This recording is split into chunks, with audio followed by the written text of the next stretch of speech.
Hi, everyone. I'm so glad that you're with us this evening to be part of this conversation. This is a little window into the relationship that Rabbi Walter and I share, one of the relationships that I'm really most grateful for in my personal life and my professional life. To have a to have a rabbi, as all of you know, is something that is a beautiful privilege, a really important part of one's Jewish spiritual life. And I feel very, very lucky to have Rabbi Walter in my life as my rabbi, as my mentor and friend and partner in the work of our congregation. The time that we spend in conversation is one of the most valuable and important things that I get to do as part of my work at Temple. But none of you often get a chance to be in the room with us, as it were, when we're chatting. So, as part of this weekend of celebration that we're during which we're celebrating his remarkable 50 years in the Rabbinate, we thought it might be a nice opportunity for all of you to come into the room, as it were, with us to spend some time listening in on our conversation so that you can be a part of this chat, to hear us compare our experiences and hear a little bit more about Rabbi Walter's experiences at the temple. So I'm really glad that you're here, Rabbi Walter. I'm delighted that you're here. Thanks for giving us this Always, time. always fun to be with you, and thank you for your beautiful words of welcome to me. And please know that, as I have told you, and you have told me many times, I too greatly value and appreciate our relationship. It's very special. Thank you. Yeah, it's really really dear, and I know I'm aware all the time that not everybody is as lucky as I am. So I try to remember to be grateful and to tell you also personally how much it means to me to have you in my life and a part of this work that we are very blessed to be able to share together. You know, still feel 28 in some ways, which is when I came here. I can't believe 50 years have passed. It's like, oh my God. Well, actually, while you're that's not a bad way for us to start. I'd love to hear a little bit about what your experience was like coming to Houston, how you knew that this was going to be the place that you'd start your career. Obviously, back then you didn't know you'd spend your entire career here, but tell us a little bit about what it was like to come to Houston, to start working at the temple. Actually, I first met Rabbi Khan in 1962. I didn't come here till 70. I met him when I had spent the summer at what they used to call the Nifty Institute National Program. And I worked for Nifty, and then as a result of that was invited to come to Tofty at the end of the summer for Tofty summer camp. And there was uh, uh, the study program was called Ways to Faith, designed by my colleague and dear friend, as you know, Martin Lee. And the scholar in residence was Rabbi Robert I. Kahn. Oh, wow. So I first met him in 1962. Then in 1967, I was supposed to go to Israel with a Nifty tour, and of course it got canceled because of the war. War, yeah. So I wound up working that summer for one of the Nifty camps up in the Midwest, and wound up back at Tofty in the Tofty camp again in 19. I don't remember if it was 67 or 68. I think it was 67. And there I met a young woman named Sharon Kahn, daughter of Rabbi Robert I. Kahn, which I did not know at the time. And she said to me one day, you know, you really ought to come and play in my daddy's temple. I didn't know what she was talking about. And then for college homecoming in 1968, I think it was, it may have been 9, I had written that summer in 67, I had written a jazz cantata for oral presentation with narrators and chorus.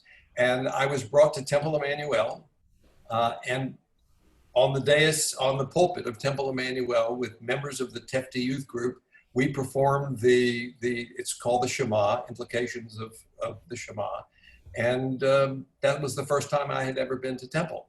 Wow. So when Rabbi Khan went looking for a rabbi, because the definition of the assistant rabbi, not the definition, the job description, I should say, the assistant rabbi was almost exclusively the youth group, or everything to do with the youth. He was clearly looking for somebody with a lot of youth experience. A, he knew that about me from my bio, and B, he knew that about me personally. The blessing is that I was supposed to have been ordained in 1969, but I took a year off to go to Israel because the Israel program did not exist. Hmm. So fortunately, I was ordained a year later when Rabbi Kahn was looking for an assistant Wow. rabbi. But Wow. for that, I wouldn't have been here. Did you know when you were a rabbinical student, did you have a sense of what kind of community you were looking for, what kind of congregation you wanted to serve? I did. One of the things, because I had spent so much time working with youth throughout my college years, some high school, but mostly college years, and then into rabbinical school, I wanted a job that was more focused on the youth. Mm-hmm. I had accepted an interview with a congregation in Chicago, but Rabbi Kahn didn't have to interview. He just called and offered me the job. Wow. And I called the other rabbi back and said, thank you, but I've been offered, frankly, the job of my dreams. Because I knew, first of all, I hate cold weather, but more important, I knew the warmth of this congregation. I had experienced it, and the warmth of Rabbi Kahn. And I knew that the job description really fit me very well in my experiences. So my first experience as the assistant rabbi was primarily the youth, but I also did social action and I did adult education. Those were the three sort of parts of my portfolio. Uh-huh. Uh-huh.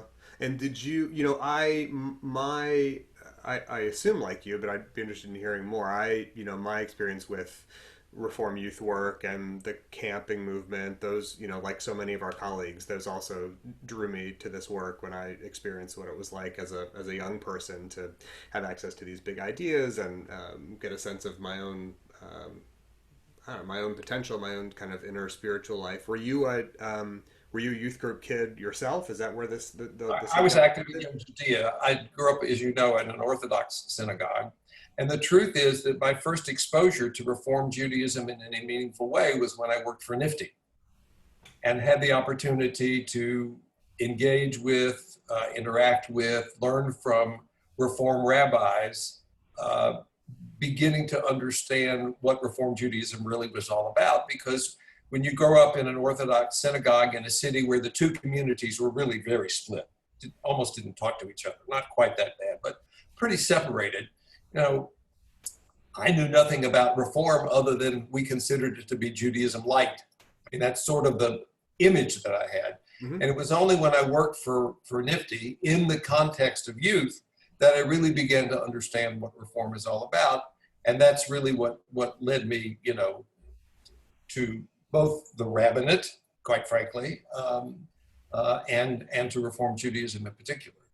I assume you wouldn't have that if you'd stayed in an Orthodox setting, that kind of rabbinate may not have called to you. Is that? I don't think I would have stayed in an Orthodox setting. The truth is we belonged to an Orthodox synagogue, but we were no more practicing observant Jews really than the majority of people at Emmanuel. When we went to synagogue, it was to an Orthodox synagogue, but I did not grow up in a kosher home. We were not Shomer Shabbos. I personally went to shul because I found prayer very meaningful to me, but my family didn't. Fortunately, we lived a block from the synagogue, so I was able to walk. Mm-hmm. So prayer was always an important part of my life, but not because of my family. That was because of me. Yeah, I mean, I know, I've loved hearing you talk about your relationship with prayer. Obviously, you've published in this area. You've spent a lot of time creating original liturgy, and my sense is that it's very important to you that liturgy is responsive to the condition that of the prayer, and that it is responsive to the needs of the world. I'd love to, if it's not too personal, I'd love for you to share a little bit about what it's like inside you to be a worshiper, what goes on. Well, first of all, I have to say, I really am deeply indebted to Dr. Jacob Petachowski, who was the liturgy professor at Hebrew Union College when I was there, who had a much more traditional approach to liturgy than, say, is currently taught, I think. So I think what I came to value, first of all, I was an English major in college, and quite frankly, had originally thought I was going to go on and get a PhD and teach English. So text has always been important to me. And one of the things that Dr. Petachowski really sort of, I don't know what the word is, not emphasize, but what he made clear is how important the words are, and how to see what the words say, but then to how to see beyond the words, and to, that get between the ink and the page kind of image. Right. And so, as I have actually preached on prayer in the past and from the pulpit, and one of the things that I have said and continue to say is that prayer is this experience that happens when you're not expecting it, and so you sort of have to be there. So I remember giving this example in one of the sermons I gave. Sometimes you come to temple and you've had a hard week, and you say, I just need to pray, and nothing happens. Right. Another week you're there because it's your job to be there. Your job to lead services, so you walk on the pulpit, and all of a sudden, something happens. Some word, some phrase in the Torah, in the prayer book, touches you about something that happened in a way that you never thought about before. Right. It touches your being and your life. So I wish I could say I pray every time I recite the words, but honestly, I can't say that. But I believe you have to be there in order for the experience to happen. And so that's one of the reasons that when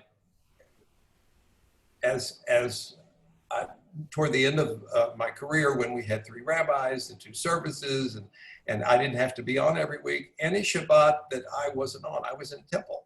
Right. I was there because I didn't know whether it was going to happen or not, but I needed it to happen when it would. Yeah, one of the experiences that I have thought a lot about is, when I made the switch from just sort of being a Jew who prays to being a Jew who leads prayer. I feel like those, that experience you described when a word or a phrase or a moment sort of resonates unexpectedly and powerfully. I find that when you're on the pulpit leading a service, you have to be a lot more sort of efficient about engineering openings for those right. prayerful transcendent moments, because you're always thinking about, at least I am, what page am I on, who's going to sing this next thing, what's the cue, are we standing up or sitting down? Yeah, because you have a job to do. Right, exactly. But and I shared that same experience that you described, that sometimes you don't know when it's going to hit. Maybe it's when maybe it's in the Aleinu this week, or it's in Kiddush that week, or something like that. And one of the roles of music is to allow that to happen. In fact, to promote it, because while the music is being presented by the cantor or the choir or whatever it is, you can let go and not worry about what page am I on. You can step back from the job, so to speak, and say, I can become, and music, as we all know, is this very, what the word is, this warm, embracing experience. Mm-hmm. Yeah, as a listener. One of the reasons that I think creative liturgy, that I worked so hard at creating liturgy, is to find words that will do that in a contemporary setting. There's a line in the Confession for Our Time, which I think probably more people have mentioned to me than any other. And it may not be necessarily prayerful in the sense that you think of prayer, but it like strikes you hard. There's a line in there that says, "For we are what the Jewish people has become." And that you're sitting on Yom Kippur, and you're thinking about the big ideas for yourself and your people and everything. And then you realize, it isn't about the past. In this moment, it's about me, it's about this congregation, it's about who we are as Jews in this moment that's important. Wow. Yeah, that is powerful. It's like an insight almost. And prayer and insight, I think, are definitely related. Right. Although it's, my hope is that praying,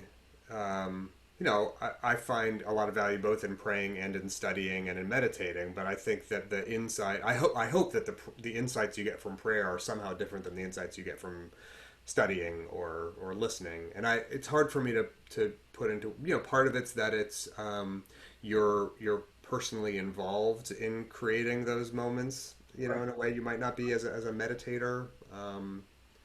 part of it is what you described, that you got to know the words and you have to know the rubric of the service in order to be able to, like a jazz musician who has Right. to know the fundamentals of his instrument, has to know how music theory works before he can start to improvise. Yeah, there's a letting go that takes place in prayer that doesn't necessarily take place in study or meditate. Well, meditation it probably does because it's closer to prayer, but there's a certain letting go in prayer, I think. Mm, I love that. I want to talk a little bit about. I want to turn back to your memories of Yeah. the beginning of your time at Temple a little bit. So you described your arrival at Temple and your relationship with Rabbi Khan. What was for those of us that weren't here then? What was Temple like then? What was Houston like then? How's it different? Ah, very different in many ways. First of all, the Emmanuel that I came to was 1,400 families, not 20, what became 2,100 families. Okay. Um, and for the most part, it was the same 1,400 families that had been around for a long time. Many, many, many of the congregants were either founders or children of founders or had joined so early. And so the founding experience was very much alive. I missed the 25th anniversary by 1 year. And so, except for 3, I have known and worked with every president of the congregation, past and then present, current while I was the rabbi. And it was really to hear the passion behind the founding of the temple from those people. And I don't want to get into the story itself. That's history, but the passion was still very much alive. The second thing about the temple, which is just different in terms of times, is that it was even more volunteer oriented than it is now. There was no program director. There were only 4 staff members, maybe 5. Mm-hmm. There were like 3 phone lines into the temple. It was hard to get a line out sometimes. Wow. When Rabbi Khan wanted something, he picked up the phone and called the president of the sisterhood and got it done. The catering committee was the sisterhood. They cooked all the meals, the Shabbat receptions, everything. Probably the prime example of that came in 1973 when we did the Israel Expo. Mm-hmm. There were literally, I'm not exaggerating, thousands of members of the temple who put that together, who were Yeah, there. the film that we have of that expo is Yeah, extraordinary. Yeah. it's remarkable. I mean, you talk about ownership. The line, people support what they help create. Mm-hmm. I mean, it was amazing. And I think, by the way, that's sort of the tone that Rabbi Khan set for the congregation. I don't know that he ever mouthed those words, but people support what they help create. And so what he did was he created an environment in which he would pose an idea and say, "Here, let's do this," and he never had to touch it. He had very little to do with. Probably the single biggest thing we've ever done was Israel Expo, and he had very little to do with it once it got set up, and he was back to doing his work. Also at the beginning, Rabbi Khan's main focuses were the pulpit and the preaching,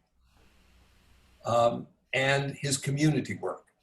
He was really not in the temple, in the building very much. He came in sort of mid to late morning, 10:30, 11 o'clock, of course, staff days and things like that.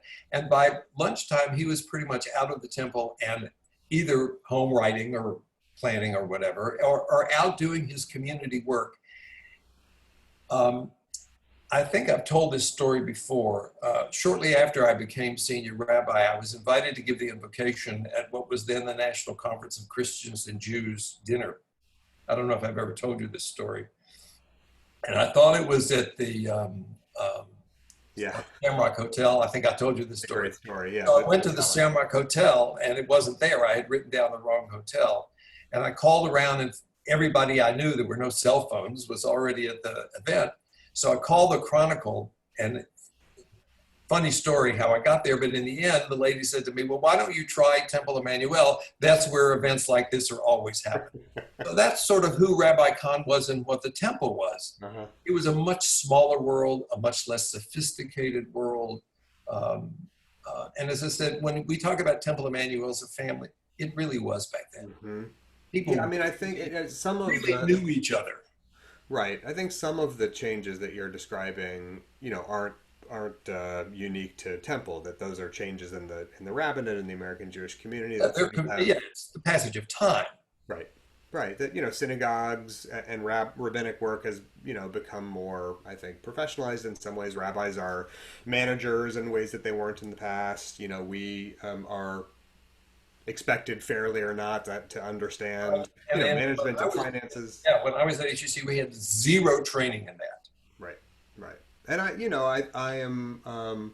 That's one of the things that I love about the work is that it's it's so sort of cross-disciplinary. That there's every day is very different, and sometimes you're doing management, sometimes you're doing social justice organizing, sometimes you're trying to balance a budget, sometimes you're working with kids. Sure. Going to camp. Yeah. One of the reasons I think, if I look back, why I became a rabbi, and the process of how I got there is not what's important. My original thought, I think, as I told you, was to get a PhD and teach in English because I'm such a word person. That's why I love you. So anyhow, thank you, and I love your words too. I must say, I'm reading your book now. Literally, I'm not just making it up. Anyhow, one of the things that attracted me to the rabbinate after I got to know these rabbis, I think were two or three things. One was, if you're a college professor, you encounter people for a short period of time, and then they leave in a whole new group of people.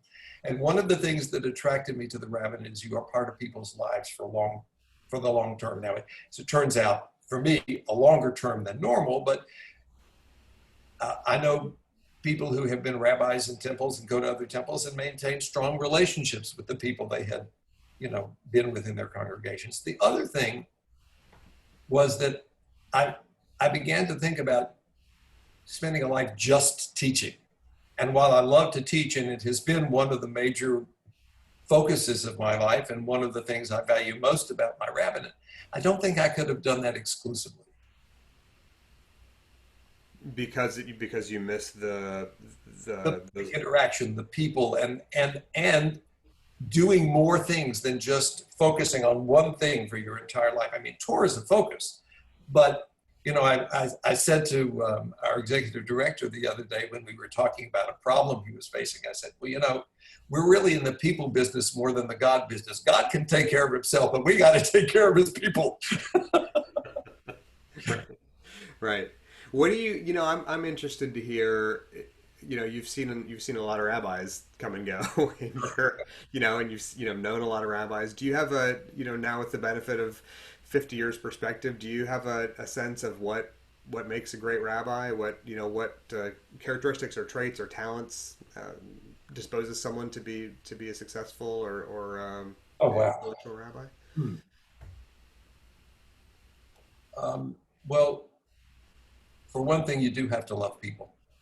I really think that's essential to be a pulpit rabbi. I mean, there are, as we all know, there are different venues, different directions that rabbis can go. If you want to be a pulpit rabbi, I think you have to not just like people. I think you have to love people, and you have to have a positive attitude about human beings and human nature, and really believe that deep down inside, human beings are good. Doesn't mean that everybody's good. It doesn't mean that there aren't problems and issues, but you have to have a basic belief in the goodness of humanity, I believe, in order to be successful. I think you have to love Torah, and I don't mean the 5 books of Moses. I think you have to love, I don't like the word intellectual pursuit. I think that's too highfalutin. I think you have to love study. You have to love being open to the text saying more to you than just the words on the page, because certainly as a Reformed Jew, we are not literalists by any means. Right. And without both the interpretive and the poetic meaning of the words, you and I couldn't be in business, so to speak. I think the other thing, you have to enjoy teaching. I think you have to, I don't know how, I'm not sure even how to say this. You have to believe that there is something called the community of Israel, not the nation, the people. There is something to this people. And you have to have a sense of service to this people. You're not just a leader. You know, Rabbi Khan gave that famous sermon to the graduating class of the college a couple of years, in which he talked about the rabbi as a shepherd, you know. And I look, he was my mentor. And I think much of what I learned from him, I've put to work in my rabbinate. And the idea that you are there to shepherd the people of Israel, your congregation in particular, but to shepherd the people of Israel, I think is an image that has stood with me always. You have to be able to go, take the extra step, go the extra mile. You have to be willing to do that to serve people. Because, as you know, we sometimes serve people at their heights and we serve people in their depths. And you have to walk out of a funeral and 30 minutes later go marry somebody. And you have to figure out how not to take one with you to the other. I don't know how I do it. I just know I've done it. And I've seen you do it. Yeah, I mean, it's true. That's something that I've, you know, maybe the folks that are watching this evening have been curious about that too. But that is a question that I know I've faced from people before. You know, how do you do that? How do you go from the funeral to the bris to the, you know, whatever it is? And I think 2 days, 2 Sundays in my life, I think just about every life cycle you could do in one day, twice. I did a baby naming. I did a wedding. I did a 50th anniversary. You know, I can't remember all of them, but, you know, 4 or 5 different life cycle events in one day. And, you know, from joy to sorrow and sorrow to hand wringing, and, you know, and you just have to somehow figure out how to do that. And right. Yet still love the people that, you know, to be there in their sorrow and to be there in their joy. Right. I mean, I think that's the trait, is that it's not about learning how to sort of, you know, engineer a certain kind of, you know, emotional agility or Right, I agree. whatever, you know, or disconnection. It's about, you know, recognizing that your job is to be with people. And I love what you mentioned about Rabbi Khan's address about the shepherd. That really speaks to me too. I think there's you know, rabbis, something I've noticed and I'm sort of thoughtful and try to be cautious about is I worry when rabbis start to read their own press, you know, start to you know, believe their own press, that they're, you know, that it's not us that is doing the thing that's transformative or, you know, soothing or comforting. It's Jewish life and Jewish resources and Jewish ritual, and we're just sort of there to help kind of, you know, facilitate people's access to it. Well, I'm sure it comes as no surprise to you that if I were to list the most important parts of my rabbinate, that the life cycle would be, you know, as high as anything else. Maybe number one, but if not, certainly among the most important parts of my rabbinate, for sure. And it's something that, as you know, to this day still gives great meaning to my life. And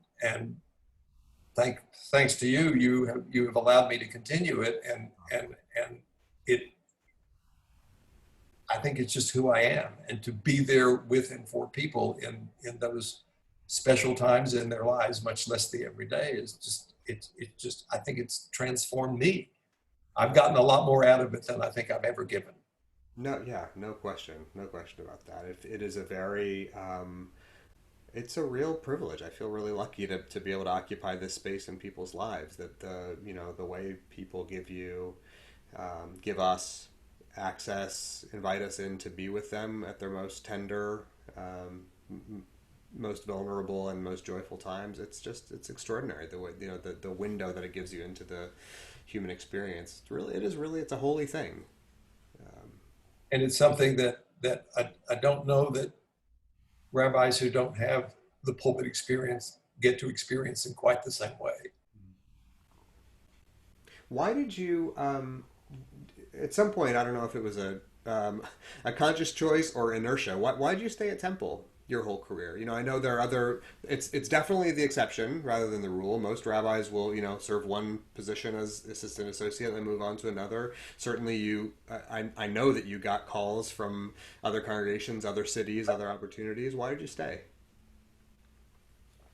Well, the first reason I stayed was because when Rabbi Kahn became vice president of the CCAR, and it would ordinarily have been time for me to move on at some point, he said to me, and it turned out that during the year that he was the vice president, the president got sick, so he wound up doing it for longer than he would otherwise have. He said, I need you to either leave this year so that I will have a year to train somebody for when I'm gone so much, or ask you to stay for an extra couple of years.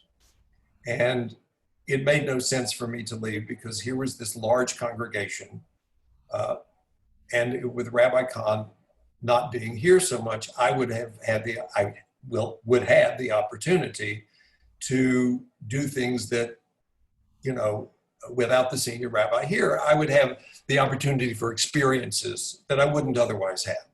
So I thought about it, and I liked the temple. I felt like the work I was doing was good, and there was more opportunity for me, even more than normal with him not being in town so much, which turned out to be true, that I did have more opportunity, so I stayed. And then along the way, I was asked to consider staying on after I became associate and stay as the senior rabbi. And again, I was happy. There was no reason, and I couldn't, what am I going to go to a smaller congregation? Here's an opportunity for me to grow and be a rabbi in ways that I certainly didn't imagine when I took the job. I never thought I would be here, for my life, for the rest of my life. So that's why I took the job in the first place. And why did I not leave? Again, I owe somewhat Rabbi Kahn a debt of gratitude for that. At one point during his life, he was not just invited, but really sought after to become the rabbi of another congregation, even larger than Emmanuel at the time. And he was on the verge, literally on the verge of accepting the position, from what I understand. And at the last minute changed. And I asked him, why? And he said, I have everything here that I could ever want from my rabbinate. Why would I think that I can find something better someplace else? He said, the grass may always look greener, but it may not. And B, why would I want to start all over? And so when other congregations, I didn't get a lot of calls, but I got a few. When they came calling, I said, why? I thought about what Rabbi Kahn had said, and why would I leave when I have everything that I could ever want here? Right. That's beautiful. Yeah. And was there a time, did you know, I don't know if Rabbi Kahn made it explicit that he hoped you would succeed him as senior rabbi? Was that a decision, again, a decision that got made explicitly, or just it sort of became? Well, there are those who say Rabbi Kahn picked me to be his successor. I don't believe that, because he What do you mean when he hired you initially? Yes. Yeah. There are people who have said that. I have no evidence for that. What I do know is that there were several people who felt that I was right for the job. And I remember Ed Wolf telling me that he went to Rabbi Kahn and said, do you think that Roy might be the person? And I don't know what Rabbi Kahn answered him, but Ed and Rabbi Kahn sort of had a conversation about it. And Ed kept going to Rabbi Kahn saying, do you think he's ready yet? Do you think he's ready yet? And at some point, though, Rabbi Kahn did not offer me the job. It wasn't his place to. There was no question but what his successor would not be chosen without his approval. So I'm assuming when the time came, I don't know, as I said, I don't think he picked me as a successor, But I do think he put the stamp of approval on the choice for sure. I mean, you sort of brushed it off that he wouldn't, it wouldn't have been proper or whatever for him to be the one that made that. There are certainly some synagogues that work that way, where the senior rabbi is chief executive and chairman of the board, and all at the same time. But to a certain degree, Rabbi Khan was that. Right. Even if it hadn't been me, there would have been no successor without Rabbi Khan's imprimatur. I can promise you that. And they would not have wanted it without his imprimatur. Right. And at the same time, I think, what I heard you describe a minute ago about the partnership between Rabbi Khan or the clergy writ large and the lay leadership and volunteers is something that is really something that I've really loved about the community here and about the culture at Emmanuel. And I know in previous conversations we've shared, you've really taken great pains to emphasize again that freedom of the pulpit, freedom of the pew. Here's that there is a distinct and vital role both for the laity and the clergy that makes Emmanuel special and unique. Yes, but the other piece, as I think you would also say, is that those two pieces have to work together in harmony. We each have our roles, but those roles need to overlap in terms of both partners have to sort of acknowledge the role of the other and allow allow each the freedom to do what they do. I will tell you that among my most meaningful experiences at the temple have taken place in executive committee meetings. Is there anything you can share? I'd love to hear more about what you mean. The one thing that you have to, when you have 30 people in the room at a board meeting, it's hard to maintain guaranteed confidentiality, to be honest with you. Not that anybody does anything on purpose, but something comes out. In an executive committee meeting, I really felt a sense of executive privilege in the sense that we could be open and honest with each other and agree or disagree and not have to worry that something one of us said would leave the room, either in terms of somebody else hearing it or that the disagreement would follow itself out of the room between the two people who had disagreed. Mm-hmm. One of my most memorable experiences actually was at a board meeting. Many, many years ago, Temple Emmanuel was approached to host the worship service for the Gay Pride Week. And this is long before anybody would have thought that gay would be as acceptable as it is today. So they came to me and I went to the board. And I made the proposal that we, as the congregation that was so community oriented, et cetera, that we really should be the house of worship to do that. With one exception, it was one of the most exhilarating conversations at a board meeting you could have. It was about all the right issues, given when that conversation took place. Remember, this is in the 70s or early 80s. This is not the 90s or the 2000s. Mm-hmm. Only one person made what I would consider to be an inappropriate remark. And that person was let know immediately that that was inappropriate. As I recall, there were 35 people on the board. The vote was 18-17 not to host the event. Wow. It was that close. Wow. And the truth is, if it had been 18-17 in favor, I would have said, then don't do it. It either needs to be a real consensus, doesn't have to be 100%, but there had to be a consensus of the board that we would do it, or I think it would have not been appropriate. But what I remember about it is that every person who spoke respectfully about both of each other's position and what it would mean for the temple to do that, given how gays were viewed and in the community at the time. And it was just it was what a board should be at its best in terms of respect for the other person and wanting to do the right thing, both for the community and the congregation. It was a highlight moment for me. Yeah, and I mean, despite the fact that the numbers may not have been what you hoped for. But yeah. I'll tell you another of my highlight moments.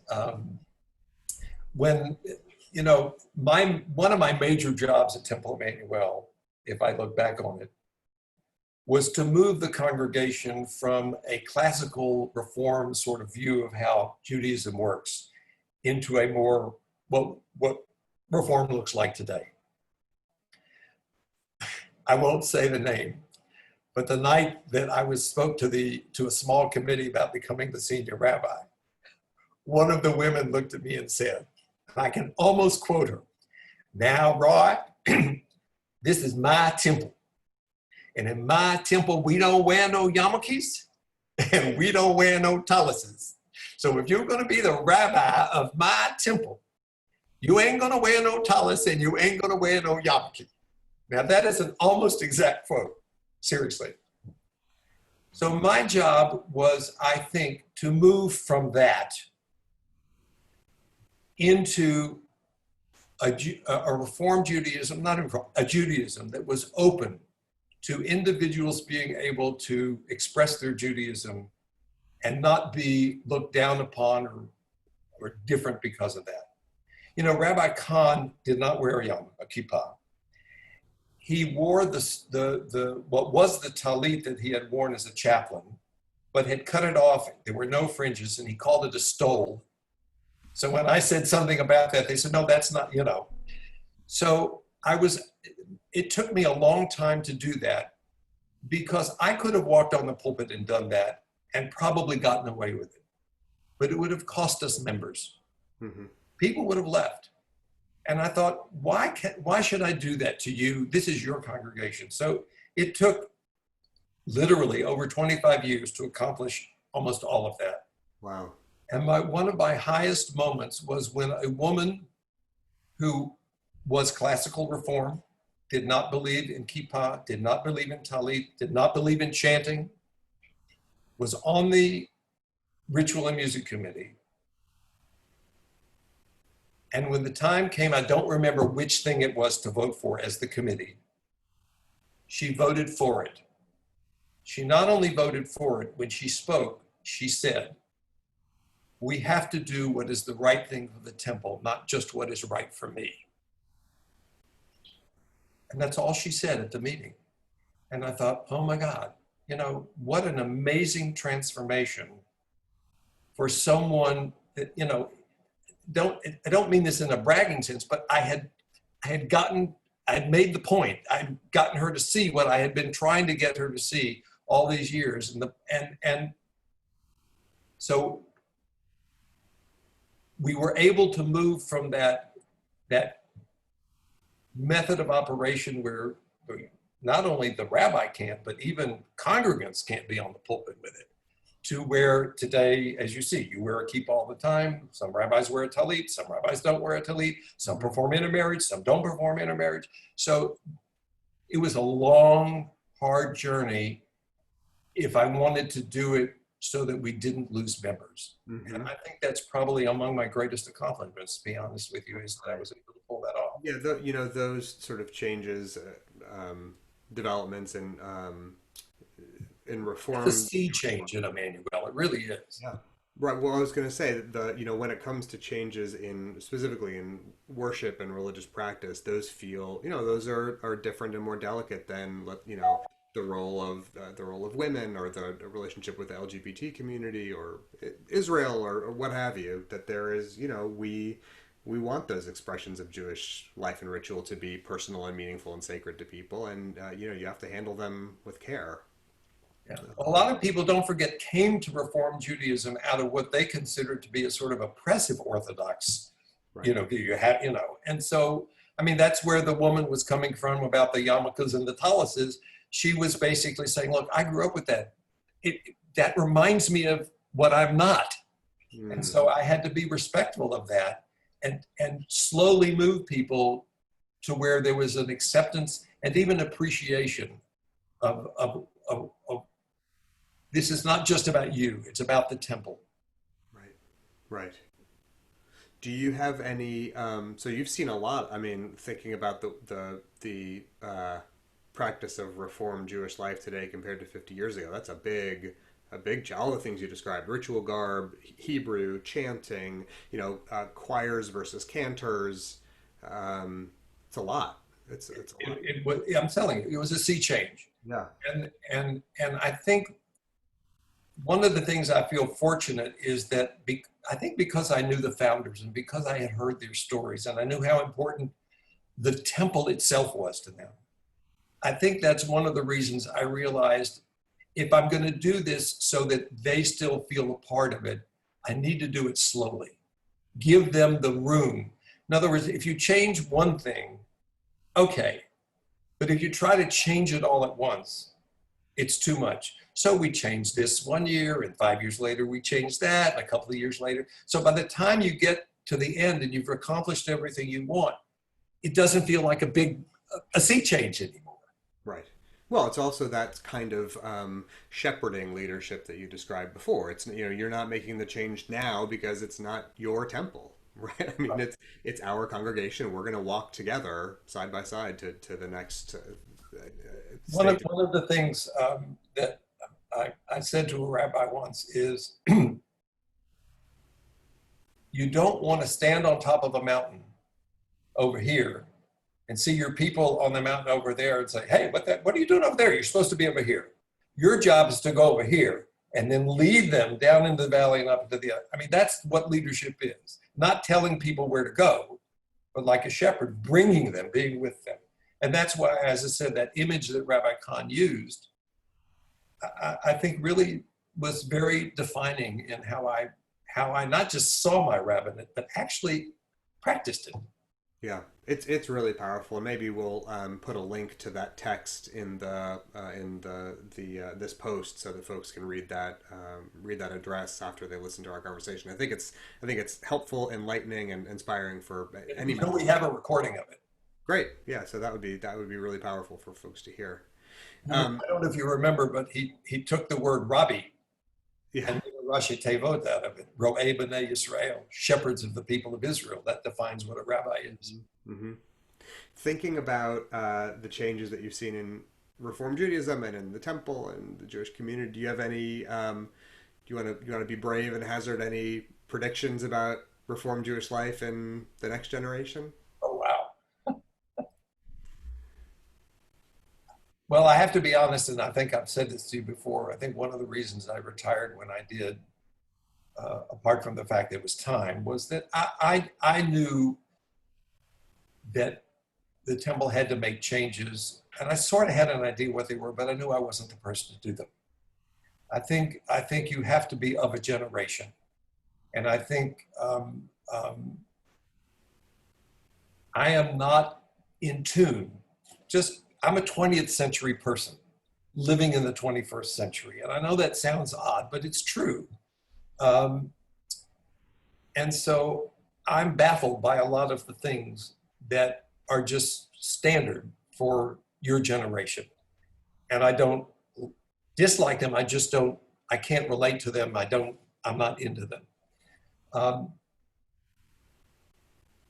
I see clearly, and what's happened during the virus has made this even more clear. I see the role of technology in the future of Judaism being stronger and stronger and stronger. And I think we're going to have to become masters of that. And I don't just mean the technique. I mean how to use it so very effectively. I see that beginning to happen at Temple. I do. I think you guys are doing it in ways that I would never have imagined. It would never dawn on me, for example, to have a Zoom game night, okay, or whatever. But I see that as being meaningful. And I think for my generation, being in the building was critical. And I think Judaism still being Temple Emanu, but outside the building, is going to play a larger and larger role. And that's why I think you have to master how to be sure that it's still the temple that's doing that. When you all do services online, something inside me says, wouldn't it be great if they could do it in the building with the ark behind them, even though, it's online, at least I'm in my building visually, and I realize why you're not. I'm not saying that, I would find it more comfortable, okay, rather than just a bookcase. But I understand why you're not doing it that way, but maybe things will loosen up and you will be able to do it. So I think the importance of the building and the association and the feeling that you get when you see the building. And, I don't have to tell you how important that building is spiritually to people. I mean, I remember the first time I walked into that building. It was amazing. And it's only subsequently that I've learned about the architecture and how it works and why it works that way. So how you bring, since people are not going to come to the building in the ways necessarily they used to, how do you bring the building, and not necessarily the physical, but how do you bring the temple to people? Because I think they want it and need it even if they don't come into the building because of their lifestyles. I think that's probably the biggest challenge. Mm-hmm. Maybe I don't see it. No, I think that resonates. It's related to your comment about technology. I think that one of the, technology has given us a lot of gifts and capabilities that we never had before. I think one of the liabilities that it's opened up to us is that we have this unprecedented ability that we've never had before in history to totally customize and individualize our experiences. Whether you can watch whatever you want to watch whenever you want to watch it, you can listen to whatever song you want to listen to at any time, at any volume, at any device. You can read and look at any piece of art. I mean, it's just, we have the world at our fingertips, and so we were able to create our totally customized, curated experiences for ourselves. And I think that Judaism resists that urge. I think it wants us. Yeah, because we're so community. Yeah, exactly. And that it makes, Judaism makes demands on us that sometimes aren't always what we don't always feel comfortable, and don't always come at a time that's convenient, or the way you described about prayer is that you don't. The Jewish tradition of prayer isn't that you wait till you're inspired to pray and that you pray whatever words you want to on whatever day and read whatever portion of the Bible might be meaningful to you. But, you give, by giving up a small portion of your freedom and individuality, you gain the experience of being part of a community. That's something. Yeah. I remember a HUC-JIR journal from a couple of years ago where the subject for that issue had to do with prayer. And one of the authors talked about the fact that it's hard for a generation of people who have grown up in a world of freedom and democracy to relate to the God of liturgy, who is a king, a sovereign, right?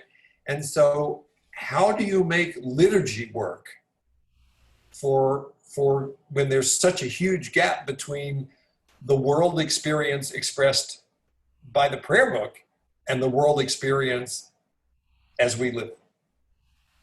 I think that's a huge challenge. Right. Yeah, and I think that it's only becoming more pointed as as we're able to become more individualized. I worry about, in addition to all the other stuff that we're facing these days about public health and questions of justice and equity. I really worry about people's loneliness.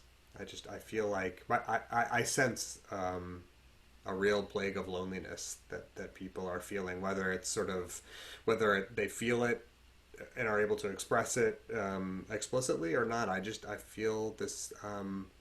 That's what I worry about for the world, is people feeling disconnected. It's sort of like an anomie that you're referring to. Yeah. Just that people feel disconnected. People feel don't have a sense of obligation to the other and have a sense that the world cares about them. It makes me. Yeah, every time, I must be honest and tell you, every time I see somebody out, whether it's in the street or um, uh, in a restaurant, or like if you go and pick up dinner or something, when I see people not wearing a mask, I think it's the height of inconsideration, because everybody says the mask is more about protecting me from you than protecting yourself. Right. So if you want to take the risk, I guess you have that right. But in not wearing that mask, you're putting me at risk. And that's really, they say, that's what the media say, or what I read, is that the mask is more about, being sure that you don't give it to me than my protecting myself from your giving it to me. Right. So, Right. I mean, I think there's something very Jewish about, in our Torah story, that the expression of the experience of liberation is followed immediately by the experience of revelation. That yes, right, freedom is critical to us, and we have to be able to, to be free from tyranny and repression. But the moment that has to follow the experience of freedom is the experience of receiving law and binding yourself to the rules that keep societies safe right. and fair. Yeah, well, it's somewhat the sense of the greater good. There is something bigger than me. And I'm not even talking about God in a religious sense. There is this society of which I'm a part. And I may have to give up something in order for that broader group to be what it is and for me to be a part of it. Hmm. And that's not something I think most people in this day and age, or a lot, I can't say most, it's not something that this generation is known for. Is And, that the Walkman and the Watchman and the earphones, you can literally walk down the street and, right? totally ignore that anybody else is there. You're in your own world. And I think there's a metaphor beyond simply the literalness of that. Right. Do you, and is that connected to your ideas about God? The sense of the greater good, obligation to the other? I Oh, mean, I think absolutely. I think, I don't remember who said it, but someone once said, it doesn't matter whether you believe in God. It matters whether you live your life as though you believe in God. Whatever God is or isn't, the metaphor of God is the best for us, in us and for us. And to believe in God, I think, means that, as a Reformed Jew, I don't look at the word mitzvah as commandment. I think that doesn't fit. I noticed in your book that issue came up in the introduction to the book. I think it's more about a sense of obligation to be the best that I can be. And part of the best that I can be is to be a part of the community in which I am. It's a moral responsibility, ethical responsibility, and a personal responsibility for myself and my community.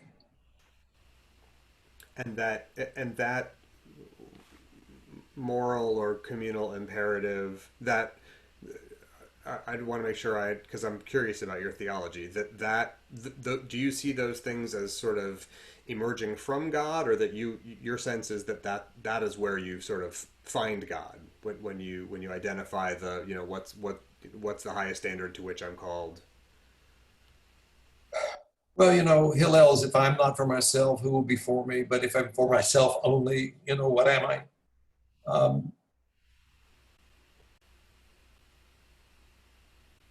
I don't think look, we experience God in many different ways. Sometimes in prayer, sometimes listening to a piece of music, sometimes doing a good deed, sometimes having an insight into the text. There are all kinds of experience, but we don't walk around consciously experiencing God all the time. That's just not possible. Okay, so So what does it mean to have God in your life if you're not walking around experiencing God? It's by the deeds that you do. It's that having that sense of obligation that what I do is an expression of what my beliefs in God are about. And what if there is such a thing as divine expectation of me, that's what it would be. Yeah, I resonate with that a lot, and I feel the same way that you do as you describe, the way you relate to mitzvot. That there is it's hard, and my relationship or understanding of God has definitely changed and evolved during different times of my life and different stages of my work and my family and so on. But I also feel that there is, it's really hard to articulate, but that my experience of the holy, or my experience of God's presence, is that it's a sort of kind of demanding imperative. I definitely feel associated with the ethical life. That there is a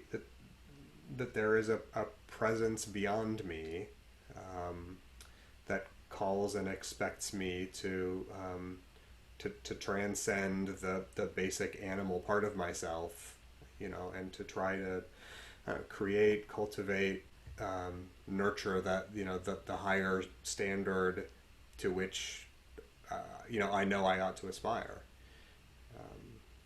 It's just as human to be bad as it is to be good.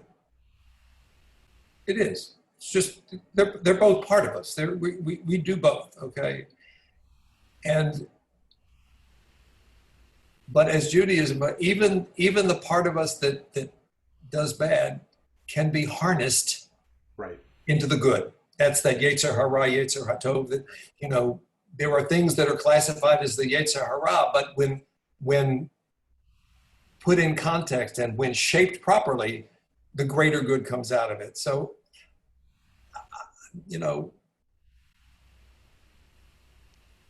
there's no force out there, I don't believe. I don't think there's some force out there like Satan that tempts us, and it's all inside us. And we, the great thing about Judaism, going all the way back to the Torah, is that we have free will. God doesn't take that away from us. It's our free will maybe that gets us kicked out of the garden, in the more metaphorical sense. But God doesn't say, okay, well, I'm just going to take your free will away from you. Instead, God says, well, I'm going to put you out into the world where you're not so protected. I'm going to let you have to figure out what to do with those two internal forces within you. Yeah, exactly right. I really, that's one of the things I love about Jewish thought and Jewish theology, is that, that God doesn't want an army of robots, doing the divine will, unquestioningly. That God, and I have to imagine that the Garden of Eden story was written the way it was because, at least some part of God hoped and expected that we would eat the fruit so that we could be, we could enter into the world of free choice and exploration and, and autonomy. And that Adam and Eve both exercised free will even in the garden. Yeah, right, exactly right. It's not something that we acquire as a result of being thrown out of the garden. It's something that is a part of Adam and Eve from the very beginning, and that's what gets them thrown out. Right, part of being human, and that, as you said, it's not,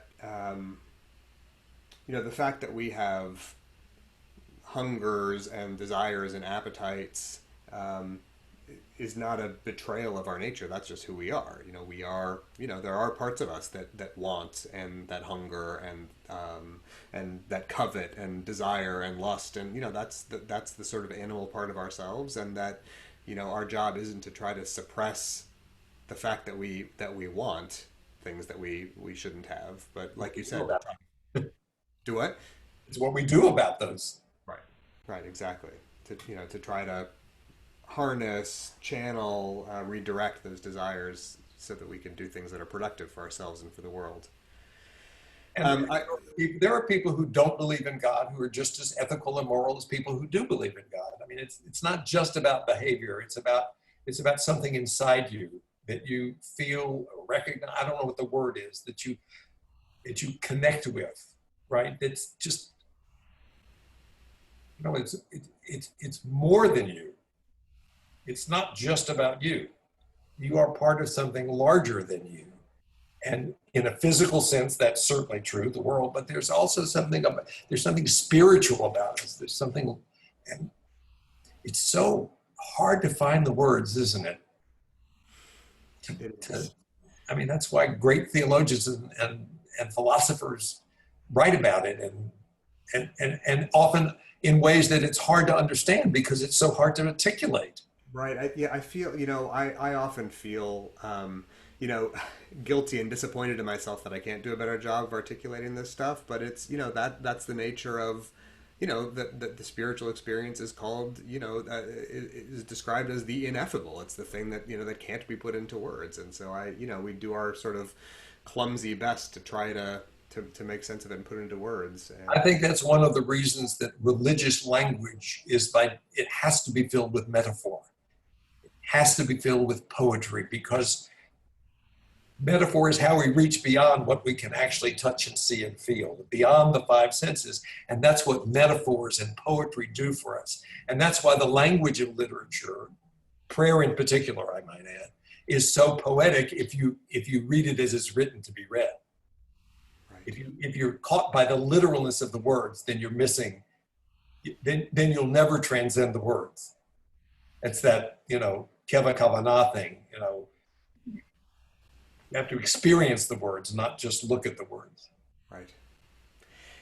Listen, we're coming close to the end of our time together, but I want to, this is a real milestone that you've reached, that we're reaching with you, that we're celebrating. Believe me, 50 I can't years, be this old. 50 years of service and work and love and shepherding is, it's really extraordinary, really exceptional, and I know that a lot of folks are going to have a chance to listen to your words and watch this interview, and so I want to give you the floor and give you a minute. If there is a message that you want to share with, if you could share a message, some words, an insight to anyone that will hear and watch this, what would you want to share with anyone that will watch our... Can we reconvene after I've had time to think about it? I'll give you a second.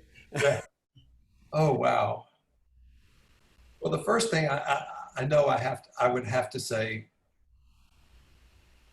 not off the top of my head, but from in my heart, is that I can't imagine having had a better rabbinic experience than I have had.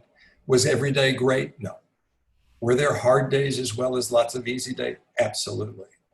But in the end, I don't think I would trade a day of it, even the hard days, because they're part of what makes you who you are as a person. So they've been far more than I ever dreamed or expected.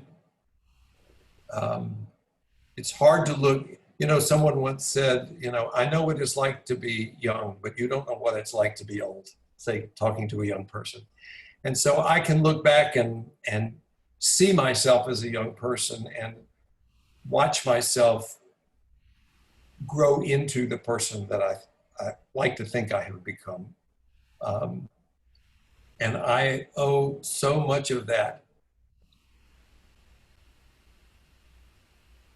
to being a rabbi, because it gave me experiences that I could not have had, I don't think, in any other choice of life's work. I don't think of it as a profession. I know that's what it's called.